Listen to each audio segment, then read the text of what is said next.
translation methods.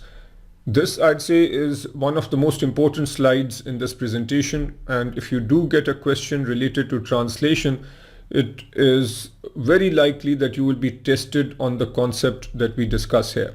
And the concept is this: how do we decide which method to use? How do we decide between the current rate method and the temporal method? And the answer is shown right here.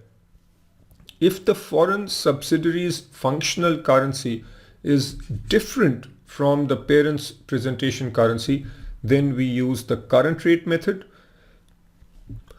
On the other hand, if the foreign currency's functional currency is the same as the parent's presentation currency, then we use the temporal method. Now, clearly we need to understand what exactly is the functional currency and how do we decide on the functional currency of the subsidiary. And these are the factors that you consider. What is the currency that influences sales prices? And remember, we are talking about the subsidiary here. So if we are the parent company, we are Spanco and our presentation currency is the euro. Our subsidiary is in America. The foreign currency or the local currency in America is obviously the dollar, but what is the functional currency? This might not obviously be the dollar.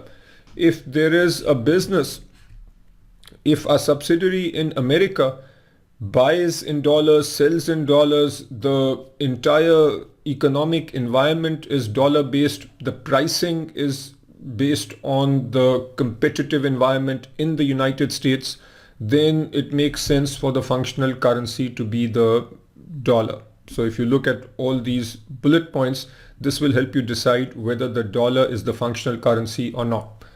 You might have another situation where effectively Spanco is exporting product to the United States and the product is being sold at a price which is determined based on the dynamics in the euro market. And let's say that the salaries are also based on European salaries. Then we could say that even though goods are being sold in America through this subsidiary, but the functional currency is the euro. The case that I just talked about, where even though the subsidiary is in America, but the functional currency is the euro, then we have this scenario and we need to then use the temporal method to translate the financial statement items from the subsidiary to the consolidated balance sheet of the parent. On the other hand, if we have this situation where the foreign sub's functional currency is different, then we would have to use the current rate method. This is critical, but students often forget. So I'll give you two little techniques to remember. One simple thing to remember is just DC, or let's say direct current. If there is a difference between the foreign sub's functional currency and the presentation currency, then use the current rate method. That's one silly way of remembering. The other somewhat intuitive method is the following. If the foreign subsidiary is using a different currency altogether relative to the parent's presentation currency, that is more risky relative to this other scenario where the functional currency is the same. When there is more risk, then we tend to be more careful or more conservative. The more conservative thing to do is translate all assets and liabilities at the current rate. So again, that's what's happening over here. Now we'll talk about the current rate method in more detail, and the next slide will talk about the temporal method in more detail. So we emphasize this point again. If the foreign entity's functional currency is different from the parent's presentation currency, then use the current rate method. What is the procedure here? All assets and liabilities are translated at the current exchange rate at the balance sheet date. So if the balance sheet date is 31st December 2002, then we look at the exchange rate on that day and translate all assets and liabilities based on that rate. Stockholders' equity accounts are translated at historical exchange rates. Just take this as a given. And finally, revenues and expenses are translated at the exchange rate that existed when the transactions took place.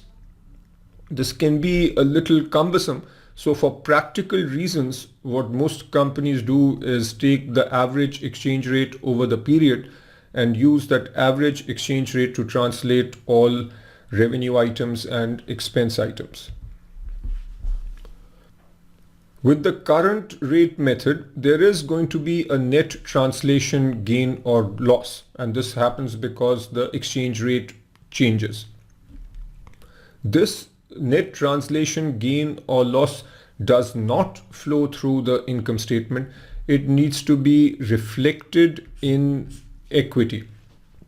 In other words, there is a component in equity that covers the net translation gain or loss. You might be wondering why the translation gain or loss goes straight to equity and bypasses the income statement. The reason is that you are the parent and you have invested in this foreign subsidiary. The foreign subsidiary is operating in its own currency. Remember here, the functional currency is different from the presentation currency of the parent. So if the foreign currency appreciates and there is a gain, you are only going to realize that gain when you spin off or sell this subsidiary, which is not likely to happen anytime in the near future. Remember the going concern assumption here. So if this is not going to happen in the near future, then it does not make sense to have the translation gain be reflected in the income statement.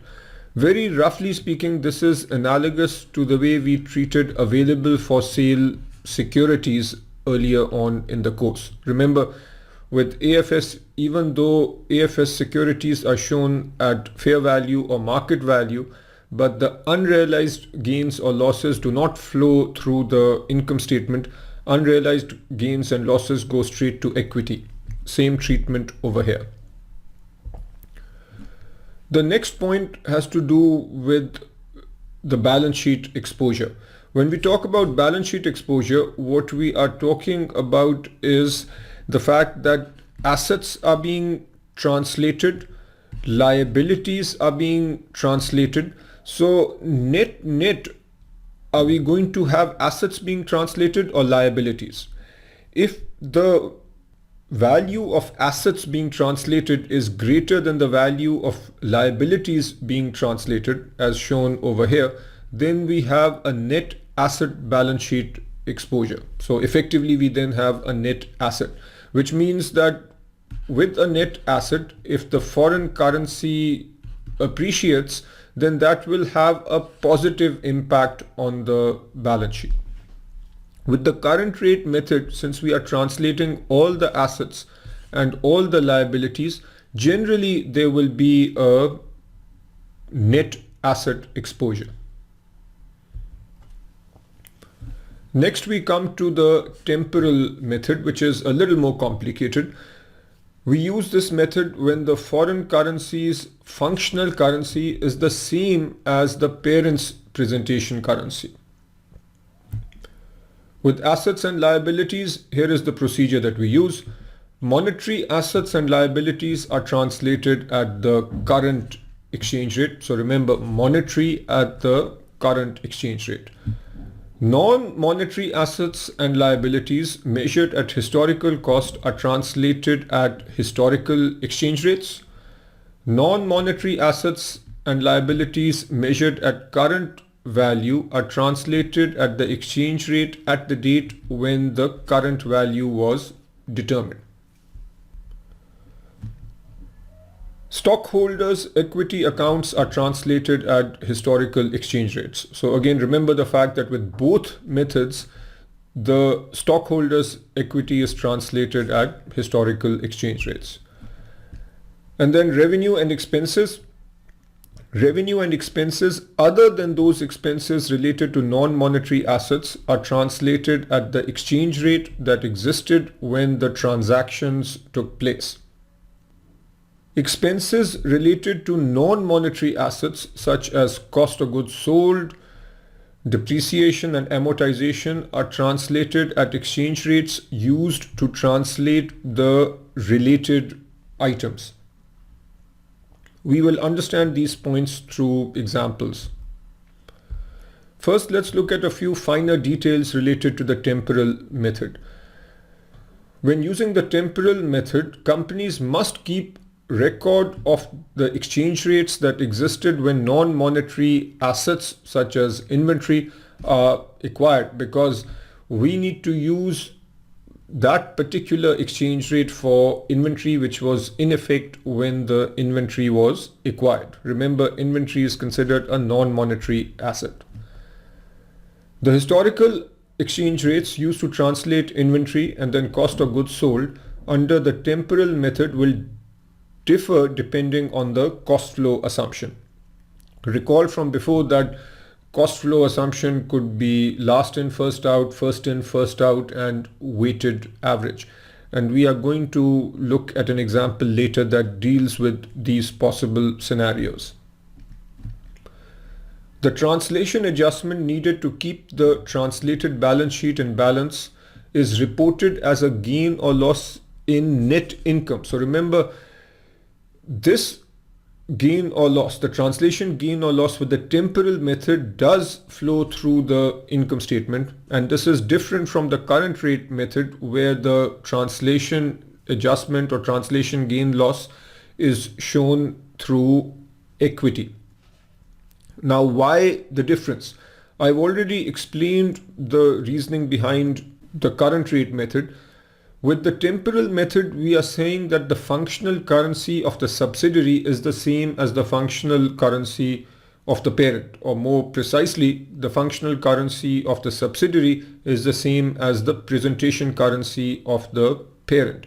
If this is the case, then whatever activity is happening related to a foreign subsidiary, even though sales might be happening in the local currency, but the local currency will be converted relatively quickly into the functional currency, which is the same as the presentation currency.